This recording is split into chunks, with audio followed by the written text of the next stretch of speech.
Hey guys, what's going on? In this video, I'm going to share with you a collection of signs I received from my mom after she crossed over to the other side. My goal with this is to help you guys that have lost a loved one identify how spirit communicates with us from the other side. Around a year ago, I was sitting at a bar in North Van having dinner, and I started a conversation with this guy next to me, and we started talking, and the next thing you know, he starts talking about how he knows there's no afterlife because he lost his mom and he never received a visit. And, I'm sitting here, got Archangel Michael tattoos on my arms because in 2014 I attempted to take my life and Archangel Michael appears. And, I don't believe in an afterlife. I know that an afterlife exists. And a lot of times when we lose a loved one, we think that in order for us to receive a sign, they have to appear to us as a glowing soul by our, the foot of our bed or something. But the truth is, sometimes signs can be a lot more subtle. I lost my mom in 2013, and the very next day when I woke up, I walked outside. I was feeling very dazed and confused about my reality, and I put my hand on one of the trees in the backyard and I started to cry, and I heard my mom's voice say, "You don't have to cry, I'm right here." And, if you hear them, their voice, a message, that's not just you going crazy, they hear everything you're thinking and saying, and they see what you're doing. So if you hear a voice from a crossed over loved one, don't just write it off as mumbo jumbo. The next crazy sign I received from my mom after she passed away was the day of her funeral. Me and my dad were sitting in the garage talking. We had 2 cigars and neither one of us could find a lighter. However, we already had the cigars in our mouth, and in order to get a lighter we had to walk inside and go to the kitchen. And as we were both walking inside with the cigars in our mouth, I felt this presence go by me, and the next thing, my cigar breaks in half and falls to the floor. And I look up over to my dad. Next thing I see is his cigar break in half and fall to the floor. And I was just like, what the fuck? I said to my dad, and he's like, "I don't know." I said, "I just felt this presence go by me." He's like, "So did I." And I'm like, I think that was mom's way of saying, it's time to quit the cigars. She never liked us smoking. Next sign we received was from something my old man said. He came into the house and he said, "Okay, Adeline, if you can hear me, I want a sign." And sure enough, moments later, my dad walked around the corner into the living room. The phone that was in the corner, in a room where nobody was now in the middle of the floor, 10 feet away in the center of a shag carpet going beep, beep, beep. And, if a phone would have fell off of its stand, especially with shag carpet, the most it would have went is 3, 4, 5 feet. This was like 10 or 12 feet into the center of the room right after my dad asked for a sign. So pay attention. Flashing lights and electronics are one of their favorite ways to communicate with us. Next major sign I received was a lucid dream. This was a dream unlike anything I'd ever experienced before. I remember it like it was yesterday, and I went into this building and I met my mom and we hugged, and it was unlike anything I ever experienced before.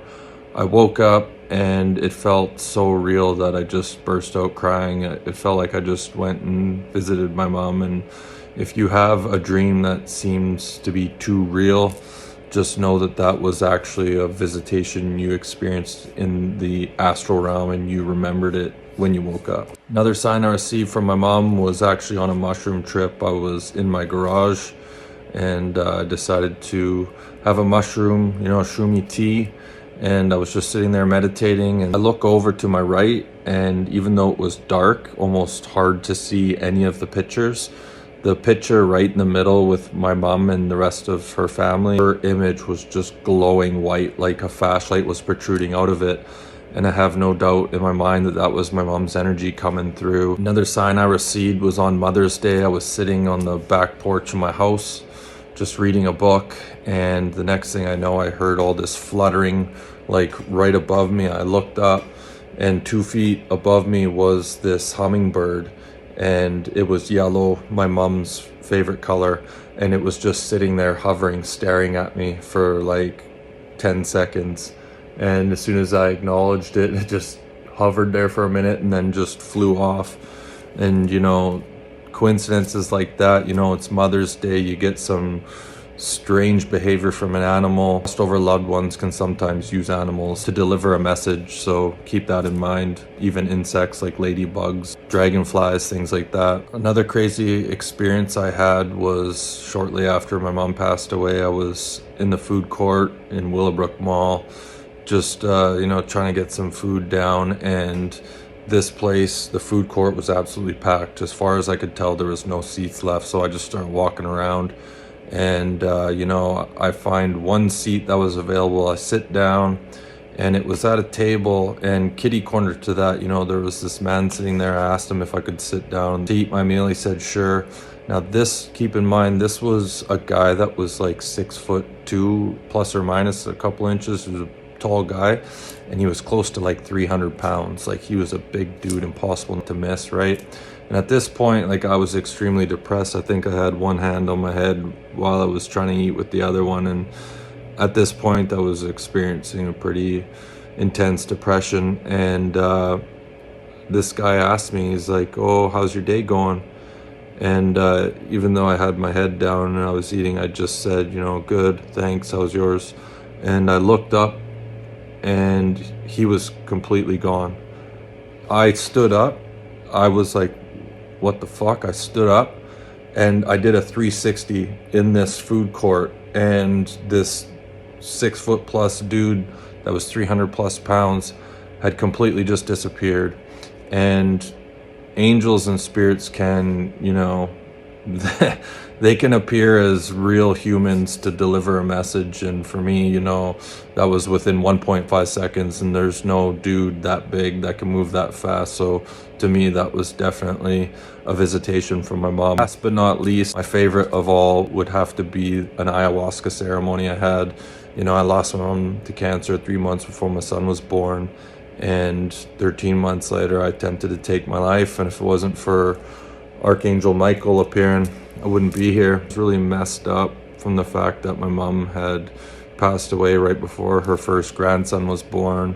When she was diagnosed with cancer, I asked my wife at the time, someone I'd been with for 14 years, to have a child so my mom could be around. And you know, when I lost my mom to cancer 3 months before my son was born, the fact that she wasn't around when he was born really messed me up for many years. 2021, 2022, did an ayahuasca ceremony, and in this I had a visitation where the soul of my mom visited me with the soul of my son, and the three of us got to basically have a hug that formed a circle. And it was like my mom's way of saying, you may not been there for the birth of your son in the physical, but I was definitely there, and I am aware of your son. This really brought me a message that I needed to hear. And so there's many ways to receive messages from crossed over loved ones. They don't always just appear as a glowing white soul. You have to be receptive, and also know that when a crossed over loved one passes away, they're in a very high vibrational state, and you experiencing grief and sorrow, what it does is it puts you here and your loved one here, because your loved one's in a high vibration. If you want to receive messages more easily, you have to raise your vibration so that you can get those messages and signs a lot easier. If you've lost a crossed over loved one, don't be frustrated if you haven't received some crazy sign. Talk to them and ask them for a sign, and just be open to whatever comes. I hope this helps you identify some of the signs that your crossed over loved ones may be sending you. That's all I got. Thanks for watching.